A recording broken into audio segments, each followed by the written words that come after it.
Lors de la dernière causerie, nous avons porté attention à la scène que l'on retrouve au 4e chapitre de l'évangile de Jean, la rencontre de Jésus avec la Samaritaine. Pourquoi avoir choisi ce passage? En fait, elle nous représente. La Samaritaine ne fait pas partie du peuple élu. C'est donc nous, en réalité. Elle vit dans une contrée aride, ce qui est l'état spirituel de notre espace-temps. Cette contrée possède en sa profondeur une nappe phréatique importante. Celle-ci est une image particulièrement intéressante de ce que nous appelons notre esprit. La nappe d'eau souterraine, dans le désert, est le reliquat d'une époque où le paysage était jadis fertile et humide. De même, dans nos profondeurs se trouve un océan limpide, qui est en réalité le reste du paradis. Il existe bien sûr de nombreuses images que l'on peut évoquer lorsqu'on désire parler de la vie intérieure. Chacune de ces images a ses avantages, mais aucune d'entre elles ne cerne complètement ces réalités, qui est en grande partie au-delà de notre vocabulaire humain. L'image du lac limpide présente un intérêt particulier. Celui-ci peut avoir un reflet. La nuit, lorsque la lune est pleine et resplendit de tout son éclat, l'astre jette un trait de lumière sur la surface du lac. Encore faut-il que ce lac soit parfaitement tranquille. Le reflet ne se produit que dans le calme et la sérénité. C'est précisément ce qui se passe en notre esprit. Le doux murmure divin, cette intime musique intérieure, ce que nous appellerons la suggestion créatrice, ne se laisse percevoir que dans le silence, la solitude personnelle et l'apaisement de tous les apports extérieurs.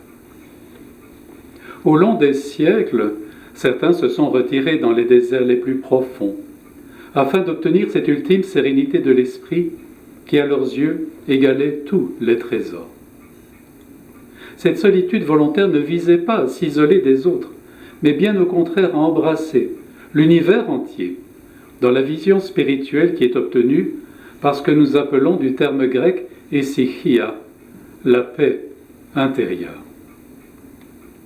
C'est la raison pour laquelle, au cours des siècles, de très nombreux pèlerins de l'absolu ont eu comme premier réflexe de se retirer au désert, de vivre dans une solitude assumée, celle qui est pleine de la présence divine, avec la conviction vécue qu'ils gagnaient par là ce qu'il y a de plus précieux, cette perle de grand prix que l'on acquiert en se débarrassant des choses et des notions qui ont de l'importance aux yeux du monde extérieur. La situation de ce monde extérieur est d'ailleurs bien diagnostiquée par la Samaritaine. Elle dit au Christ « Tu n'as rien pour puiser, le puits est profond. » Dans l'espace-temps paradisiaque, l'eau affleurait. L'univers était irrigué par les 4 grands fleuves des évangiles. Symétriquement, dans l'espace-temps du royaume, l'eau vive coule abondamment. Le fleuve de vie limpide comme du cristal jaillit du trône de Dieu et de l'agneau, comme nous le dit l'Apocalypse au début du chapitre 22. C'est l'accomplissement de la prophétie d'Ézéchiel. Voici que de l'eau sortait sous le seuil du temple vers l'Orient, au 47e chapitre de la prophétie. Après le refus de l'être global dont nous avons parlé précédemment, tout se tarit et l'on se retrouve au milieu d'une terre aride, avec des arbustes épineux. L'eau s'est retirée du sol et gît à grande profondeur. Le prophète nous dit « Les êtres humains ont abandonné Dieu, la source d'eau vive, et se sont creusés des citernes lézardées où ils ne peuvent pas assouvir leur soif. » nous dit le prophète Jérémie au chapitre 2. La nappe phréatique est descendue au plus bas, et le puits de Jacob, où puisait la Samaritaine, est réellement très profond. L'eau est symbole de l'Esprit Saint, cette eau fondamentale sur laquelle aux origines planait l'Esprit de Dieu. Après la chute, l'univers est semblable à ces déserts brûlants, au paysage fait de dunes de sable, tandis que dans les profondeurs géologiques, de très loin, repose une mer immense, une abondance d'eau pure qui date des premiers temps. La vie spirituelle consiste dans un premier temps à creuser jusqu'au fond de notre intériorité, jusqu'à atteindre cette nappe phréatique et à goûter de cette eau très pure. C'est ce que nous psalmodions en ce texte liturgique du jeudi de la 5e semaine du Grand Carême.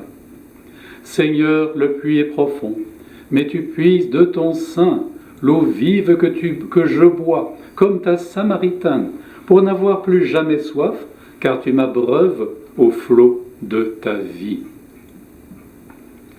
La Samaritaine disait à Jésus que le puits est profond et qu'il n'avait rien pour puiser. Elle ne se rendait pas compte que le Christ sera lui-même le lien qui réunit l'humanité à la divinité. Cette corde mystique qui, une fois jetée dans le puits de Jacob, permet de remonter l'eau vive de l'Esprit Saint. Par le Christ nous vient l'Esprit Saint. La Samaritaine laisse son vase sur la margelle du puits pour courir plus allègrement vers la ville où elle habite. Effectivement, elle laisse pour le moment derrière elle le Christ, qui est lui-même le vase par excellence, cette coupe où le maître de la maison, le Père, mélange le vin mystique des noces de l'humain et du divin. Citons cette parole de Maurice Zundel, un mystique du XXe siècle. Nous avons logé Dieu derrière les étoiles. Nous voyons en Dieu un être lointain qui nous ennuie ou nous fait peur. Et nous ne savons pas que Dieu est le secret de notre cœur. Nous ne pouvons pas nous trouver sans passer par lui. Dieu est la gloire de l'être humain, comme l'être humain est la gloire de Dieu. Lorsque Dieu rencontre Dieu en plongeant dans notre intériorité avec le Verbe, la rencontre du Dieu trinitaire avec l'étincelle qui est en nous se situe au niveau le plus profond de notre être, là où se trouve cette nappe phréatique où subsiste l'Esprit Saint depuis les origines. À ce point du processus de la vie spirituelle, cette eau vive est activée. Sous la pression extrême de l'Esprit Saint se fissurent les rochers et agglomérats de notre être le plus intime et le plus intérieur, afin de lui laisser exprimer cette eau vive qui vit dans l'Esprit Saint. Quel est le point de départ de cette activation de l'étincelle divine qui est en nous? Le moment de cette activation n'est autre que celui où nous faisons une démarche de foi. La foi est une lumière d'amour qui nous fait connaître une personne en nous faisant devenir nous-mêmes lumière en elle, nous dit Zundel dans une de ses homélies. La foi nous fait connaître une personne dans la lumière de cette personne, en nous faisant devenir nous-mêmes lumière en elle. C'est une sentence qui mérite réflexion.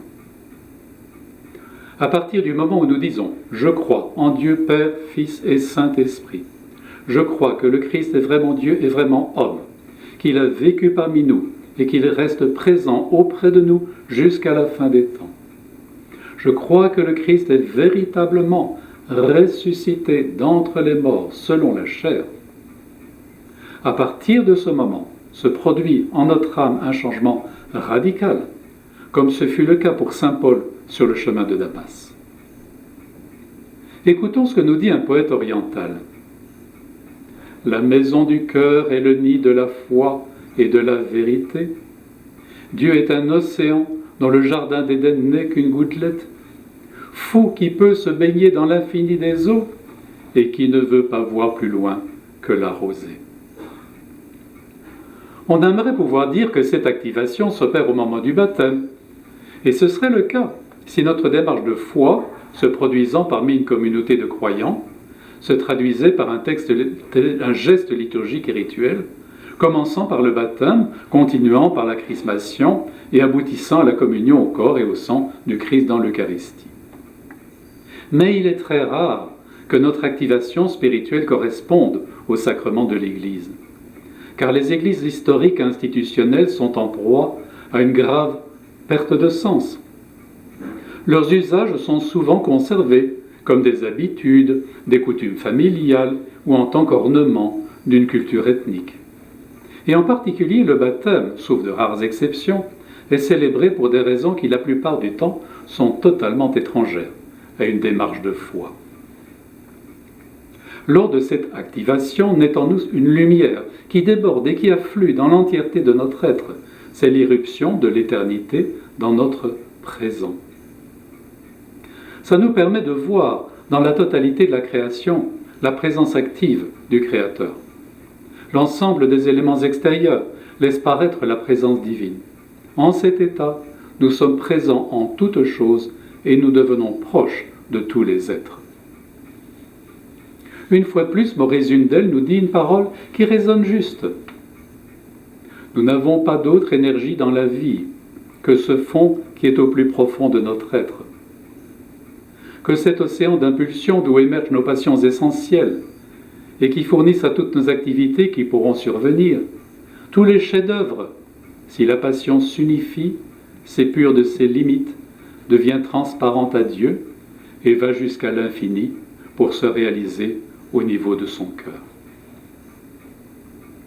De nouveau, prêtons l'oreille à notre poète oriental. En vérité, tout est reflet. Seul est réel l'eau qui fut au matin de la création et donna vie à toute forme. À ceux ou celles qui protestent au nom d'un réalisme qui se contente de la médiocrité spirituelle et disent « Moi, je ne me suis jamais uni à Dieu. Je n'ai jamais rencontré quelqu'un qui l'ait été. » À ceci, j'aimerais signaler 3 points importants. D'une part, il s'agit d'une question de langage. À part quelques rares exceptions, Dieu ne s'adresse pas à nous en utilisant des mots humains, mais la plupart du temps, il le fait par des suggestions au niveau de notre esprit. D'autre part, Dieu respecte notre liberté, qui est fondamentale et essentielle à ses yeux. En aucun cas, il n'influe sur notre choix, qui reste totalement et souverainement libre. Et enfin, 3e point, il adapte son intervention à nos capacités à la recevoir. Si nous désirons qu'une ampoule électrique s'illumine, nous n'y envoyons pas 1 million de volts. Nous adaptons le courant à sa capacité, à la capacité de l'ampoule afin qu'elle éclaire. Sinon, le seul résultat que nous obtiendrons sera de faire éclater cette ampoule et de la carboniser. Ceci étant dit, l'union à Dieu garde toujours un caractère incertain, impossible à prouver. Sans doute aimerait-on que cela se présente comme dans ces tableaux baroques. On serait soulevé à 30 cm au-dessus du sol, les bras levés, les yeux exorbités, tandis que se déploient des nuages chargés d'angelots et que descend du ciel un grand rayon doré. La réalité est tout autre. Origène nous confie son expérience personnelle en un passage de son commentaire sur le Cantique des Cantiques. Et l'on peut dater ce passage d'avant 244, c'est très ancien. Souvent Dieu m'en est témoin. J'ai senti que l'époux s'approchait de moi, et qu'il était autant qu'il se peut avec moi. Puis il s'en est allé soudain, et je n'ai pu trouver ce que je cherchais. De nouveau, je me prends à désirer sa venue, et parfois il revient. Et lorsqu'il m'est apparu, que je le retiens de mes mains, voici qu'une fois de plus il m'échappe. Et une fois évanoui, je me mets encore à le rechercher. Il fait cela fréquemment, jusqu'à ce que je le tienne vraiment, et que je monte appuyé sur mon bien-aimé. Résumons en 4 points les recommandations que l'on peut suggérer à celui qui affirme n'avoir jamais approché Dieu, ni l'univers spirituel. Premièrement, d'abord, il s'agit d'admettre que cela existe, tout simplement. Si dès le départ on n'y croit pas, il est bien certain qu'il ne se passera rien. 9 vaisseaux sur 10 font naufrage en ce point, juste au sortir du port, avant même d'avoir atteint la mer. Admettre que la vie spirituelle existe, ne pas nier l'existence de son propre cœur, admettre qu'il existe des mondes différents de celui des apparences, c'est déjà un grand point. Deuxièmement, ensuite, formuler sa question avec des mots, clairement, de façon ni contradictoire ni confuse, de façon positive, en évitant toute formulation négative.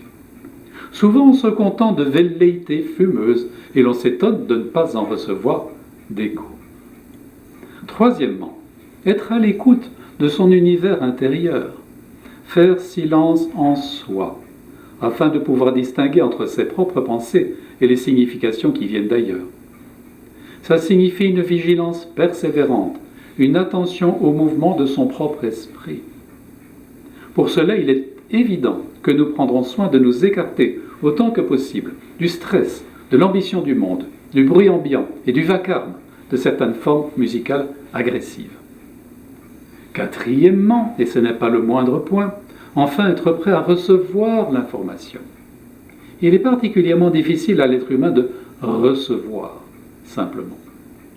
Il s'agit de regarder les signes non-verbaux autour de soi, de ne pas nier l'information si elle ne correspond pas à ce à quoi on s'attend de prime abord, que ce soit au niveau du sens ou concernant le support de l'information. Être attentif aux coïncidences, ne pas dire trop vite qu'il ne s'agit que d'un simple hasard. Il est bon de tenir compte du fait que Dieu a de l'humour, et un humour souvent décapant à notre égard. N'écartons pas un signe parce que ça ne semble pas être sérieux, ou plus probablement parce qu'il nous vexe, en mettant à mal le prétentieux personnage que nous présentons en guise de masque à la société des humains. Et maintenant, en route sur les chemins fleuris et parfumés de la vie intérieure.